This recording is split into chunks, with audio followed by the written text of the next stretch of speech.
Hey guys, it's Bub here, and this year we're taking a look at a Windows mod known as Windows Sun Valley. Windows Sun Valley was recommended to me by one of you guys in the comments of my previous video, so if you have any suggestions for ISOs that you want me to take a look at, please drop them in the comments of this video.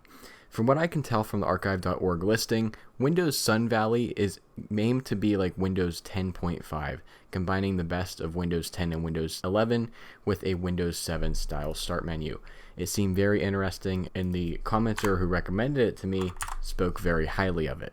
So let's go ahead and take a look at this operating system, and let's see what it has to offer. Alright, and here we go. So we are now going through the terms and conditions. We didn't have to click Setup Windows, it just brought us into this screen. One thing I noticed is that it does say last updated June 2018, so it's not the newest version of Windows, because the newer versions have the updated EULA that I believe says June of 2021. So we're a few versions behind, which does align with what I saw on the archive.org page. It is an older build, or an older modification of Windows. So we're now installing. We'll be back once we're ready to go. Alright, and here we are in Windows Sun Valley.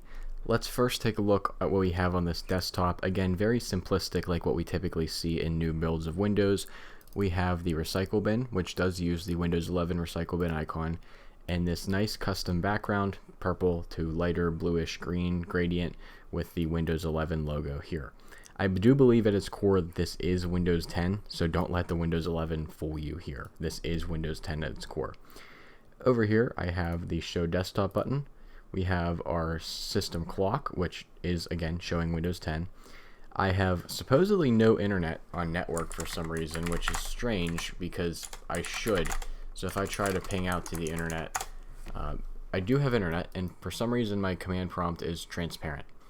Makes it really hard to read if we have things behind it, a strange command prompt, but at least we have internet, to say the least. I don't know why that's showing as no internet. We then have a blank portion, I don't know what that is, VMware Tools, which I installed, safely remove hardware, and then one more blank. I don't know why there's two blanks there, but there are. Over here on the left hand side we have our Windows terminal, which always a great sign when it says this app can't open. We then have movies and TV, which isn't actually movies and TV, it just opens the Windows Media Player, so I guess similar in some aspect. We then have our File Explorer, we'll take a look at that in just a moment, followed by Microsoft Edge, which I'm curious to know what version of Edge this is. Let's take a look. Oh, it is version 145, so it must have updated while we were just sitting here, because there's no way this shipped with 145. This is such an older build of Windows. We then have our desktop switcher, and then lastly we click on the Start button, which does have the Windows 11 logo. It brings up that Windows 7 style start menu. I do have to say I do miss the live tiles, or maybe not the live tiles per se, but the shortcuts that we have on Windows 11. I do like those. So what we have by default here is Calculator, the math input panel for some reason, Notepad, Edge, Paint, RDP, Terminal, which, oh, Windows Terminal opens there. Oh, and now the other one opens. Okay, so that was a weird glitch, because now the terminal, whatever, maybe it was updating in the background, I don't know. Task Manager, and then Windows Media Player. We will take a look at Task Manager in just a moment. Then of course we have the traditional folders and things over here that we would see in our regular Windows 7 start menu.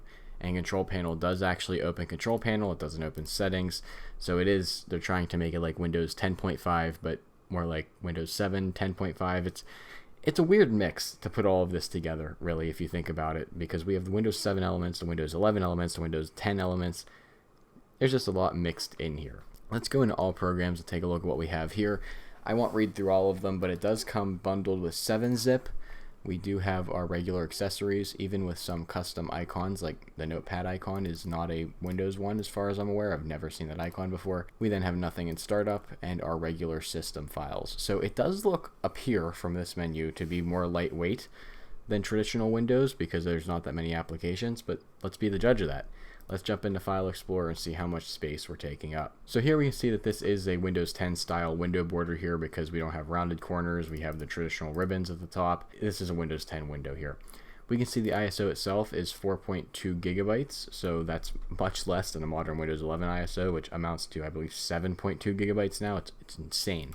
Here's our C drive. We are using 10.5 gigabytes of space, including VMware Tools, which I installed.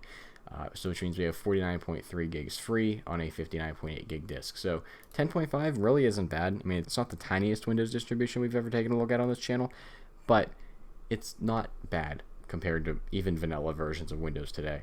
Let's go ahead and take a look at our task manager here. Let's take a look at our CPU utilization is doing what Windows does best. It's jumping around.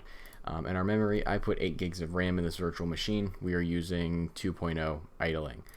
Scrolling through our processes here, nothing too out of the ordinary that we would not expect for Windows 10. Same thing with services. I mean, nothing too out of the ordinary here. So all looks very familiar. Let's go into WinVer and see that we are running, wow, Windows 21H1. I haven't heard that build in a long time. It's early 2021. Wow, this is old. Not a bad thing. It's just I haven't seen a version of 21H1 since, well, 2021. Let's go into not control panel. I would rather go into settings here. Let's see what version or updates we have here. So going into check your updates, they did apply a lot of group policy, which is interesting. Update history, we can see that there are no updates installed, so this ISO doesn't include any updates. If I check for updates, yeah, they did break Windows Update, so you can't break the OS by running Windows Update. So with that being said, this is just a high-level overview of this custom Windows mod. Definitely let me know what you think about it down in the comments below, and if you have any other suggestions for ISOs you want me to take a look at, please let me know down in the comments below, as I love doing viewer recommended videos. This was a viewer recommended video. With that being said, if you liked this video, make sure to drop a like and subscribe if you're new around here, as I do all kinds of different technology videos, including device restorations. With that being said, I'll see you all in the next one.